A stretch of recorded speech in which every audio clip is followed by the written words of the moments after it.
Brendan, first fight of the regular season, first fight back in about 10 months. Just talk to me how you're feeling right now.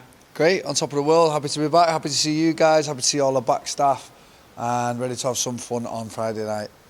I mean, a lot of things have changed in PFL since the last time. Obviously, quite a few new faces. Just what is your reaction seeing all of the new talent that is in the field this season? I mean, a lot's changed, but it hasn't really. You know what I mean? It's still a tournament. We've still got 4 dates to attend to. We've still got the same back staff here. We've still got a great run organisation. So for me, it doesn't matter who the other 9 guys are. It's just about being the best version of myself and painting a picture on Friday night. Obviously, we're very used to seeing you more often during the PFL season. Obviously, it's been a long time between fights for you this Yes, time. sir. Just how has that time off, just how did it help you in just being able to reset and recover from the last year? Yeah, I needed that time off. I didn't know I needed it as much as I actually needed it. I've been stuck in this tumble dryer for 3 years now where you don't really get any time off and you're just fighting all the time. So to go out early last season and, you know, kind of go and lick my wounds, get better, have a bit of time off with my friends and family, and then now come back here refreshed, reinvigorated. And then final question, fighting Pedro Carvalho, just what are your thoughts on what he brings in his game? Well, he is game. Exactly, he's game. He's going to come and fight me, and that's what makes it exciting. What's up, Brandon? Thank you, brother. You've been training with a lot of high-level fighters for this camp. What was it like getting the opportunity to train with the likes of Conor McGregor out in Dubai and other big names in Thailand?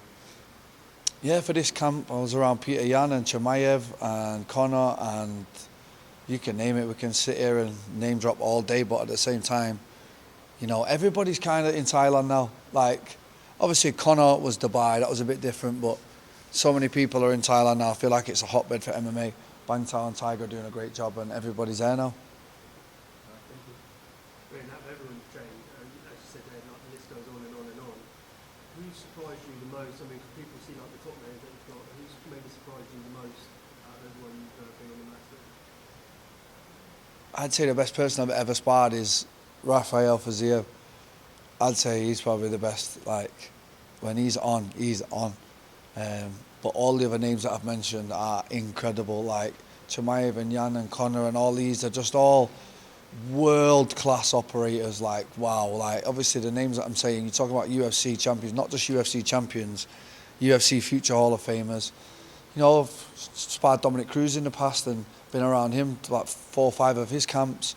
So I've been around world-class fighters my whole career, my whole life, and that's when I always knew I'm going to be a world champion one day, because I just knew my levels, and it came true, and I'm still here, still fighting away, still going for it, you know, and I mean, that's got to be respected, right, with everything I've achieved at my age and where I'm at. Still absolutely love it, still coming in high spirits, still ready to put on a great show for you all. When you got in the gym with Conor and Dubai, was it a pinch yourself moment, or was it something like just any other training session you had with a big name? Yeah, a little bit. It was a bit of a pinch me moment. It was quite crazy because when I went to commentate in Dublin, we'd never met at that point. I went down to the Forge and we met and we were talking. And then I said, nice to finally meet you. He went, we've never met. Like, he couldn't believe it either. We've been speaking back and forth on Instagram for a while.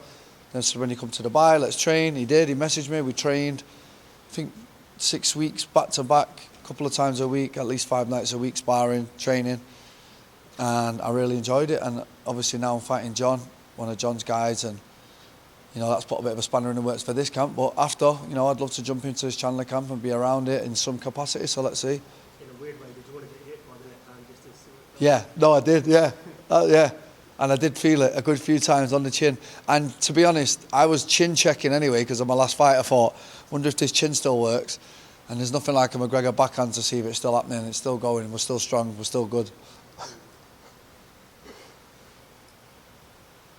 Brendan, your opponent Pedro is a former title challenger in Bellator. What was your reaction when you heard that he was going to be your first opponent this year? I mean, there's 9 other guys. We're ready for every single one of them. Pedro's just the first one on the list, and then there'll be another 3 of them. So, I mean, is what it is. They're all on the radar, really. Thank you. Hi, Brendan. I know things didn't go your way last season. As a fighter, 10 months later, that's been in the game 17 years, who has had success and has gone through adversity, How do you treat moments like losses in order to pick yourself back up to come back even stronger this season? Wow, good point. Yeah. Yeah, I didn't want to be that guy that got knocked out in a fight and then you never seen or heard from him again because he faced a little bit of adversity. Like, I've got my whole career having world-class performances and I've knocked 15 people out. Like, so stay in the shower long enough, you're going to get wet. I got wet, but guess what? I'm back here. I don't let a loss define me. And Friday night, I'm going to put it all on the line again and I'm not going to hold back. I'm going to absolutely go for it and can't wait. And you seem fired up coming into this season. You even flew to Thailand to train during Christmas. Can you talk about how motivated you are this season compared to the last few? I'm always motivated. No, to be fair, last year was a bit of a demotivator because you got to think about this, right? I just won the belt. Now, if I was to win a UFC title or a Bellator title or whatever, any other organisation, yeah, you half parade around for 6 months with it and I'm the champion, then you might have another fight in 6 months, 7 months, 8 months. This is like, you win this belt, the next day you're not the champion apparently. You're just not the champion and then you're back in training for the next season. Like, this is the hardest thing in combat sports. I don't care what anyone says. And like I say, all these new Bellator guys coming over are going to find out the hard way come August when your injuries are kicking in and the weight cuts are getting harder.